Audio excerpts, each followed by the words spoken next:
Hello, je suis Patrick Roufroy et vous êtes sur Planète aussi, le podcast qui vous aide à mieux comprendre et apprécier les bergers australiens et les bergers américains miniatures. Nouvelle saison avec des épisodes plus courts et encore plus fun. Bienvenue dans la saison 2 chaque semaine pour vous faire découvrir les méthodes d'éducation positive et bienveillante qui vont avec l'intelligence hors norme de nos deux races préférées, le BAM et l'Aussie. N'oubliez pas de vous abonner au podcast pour être notifié de la sortie des prochains épisodes. Et n'oubliez pas de mettre un avis sur Apple Store. Et on commence tout de suite. Question du jour, mâle ou femelle ? Mâle ou femelle ? Décidément, on dirait vraiment que le monde est divisé en deux. À l'intérieur de l'espèce canine, toutes les races, à l'intérieur de la race, auraient le même comportement. À l'intérieur de cette race, tous les mâles auraient le même comportement et toutes les femelles auraient également le même comportement.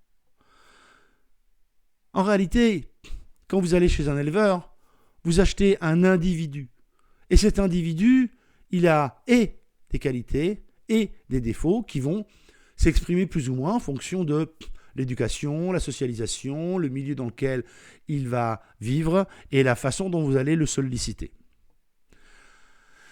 Ce caractère, c'est vous qui allez en grande partie le forger. Ce caractère, avec le berger australien ou le BAM, c'est les erreurs successives que vous allez faire ou ne pas faire qui vont permettre de déterminer ce qu'il va devenir à l'âge adulte. L'individu est primordial. La race est extrêmement vaste en termes de caractère et c'est au fur et à mesure des expériences auxquelles sera confronté ce chiot qu'il va forger son caractère. On ne peut pas avoir des caractéristiques de race et penser que l'intégralité des chiens de la race, de cette race canine, sont strictement dans le même moule. Prenons un exemple concret. Le berger australien est un chien proche de l'homme. Oui. Mais il y a quand même des chiens plus indépendants. Des chiens qui ont moins envie de faire, non pas de faire des trucs avec leur propriétaire, mais ne sont pas obligés, ne se sentent pas obligés d'être collés tout le temps à leur maître. D'autres, par contre, ne peuvent pas supporter que vous alliez chercher un café à la cuisine ou vous absenter derrière cette porte très mystérieuse qui est celle de la salle de bain. Et il ne sait pas du tout ce qui se passe de l'autre côté. Et ça, quand même, ça l'inquiète. Et c'est bien pour ça qu'il est collé devant la porte. Et au moment où vous voulez sortir, pas de chance, il y a comme un poids de l'autre côté de la porte.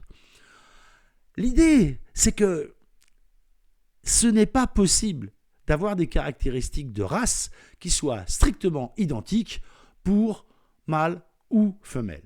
Vous devez donc choisir l'individu avant tout, mais aussi, il y a des critères sur lesquels vous pouvez différencier. Et le seul critère, c'est quoi ? C'est le poids ou le volume. C'est quand même plus facile de rentrer dans une voiture, une femelle berger australien ou encore plus une femelle BAM qu'un mâle de la même espèce. Le volume est moins important. Si vous avez envie d'un chien plutôt petit, alors prenez une femelle. Si vous avez envie d'un chien un petit peu plus grand, alors vous prenez un mâle. En dehors de ça, est-ce que tous les mâles sont plus têtus que les femelles ? Je ne pense pas. Est-ce que toutes les femelles sont plus intelligentes que les mâles ? Ça oui, je le pense. Est-ce que c'est ça qui doit faire véritablement votre critère de choix ? Oui, le poids, le volume. En dehors de ça, c'est l'individu sur lequel vous allez tomber qui va véritablement faire les caractéristiques de race. Les caractéristiques de votre bon compagnon. Ainsi, vouloir choisir absolument mâle ou femelle est un choix qui ne colle pas.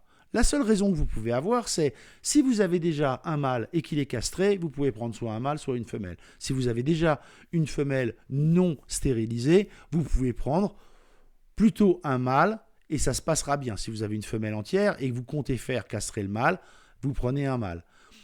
Vous pouvez avoir 2 mâles entiers, c'est mon cas, qui vivent très très bien ensemble. Rapidement, il y en a un qui prend le leadership et le second, une fois qu'il a accepté ce leadership, ils vivent tranquillement. Aujourd'hui, Motley et Jax ont respectivement 10 ans et 9 ans et ça ne pose aucun problème et ils vivent toujours ensemble depuis qu'ils sont tout petits. Cela ne pose pas de souci.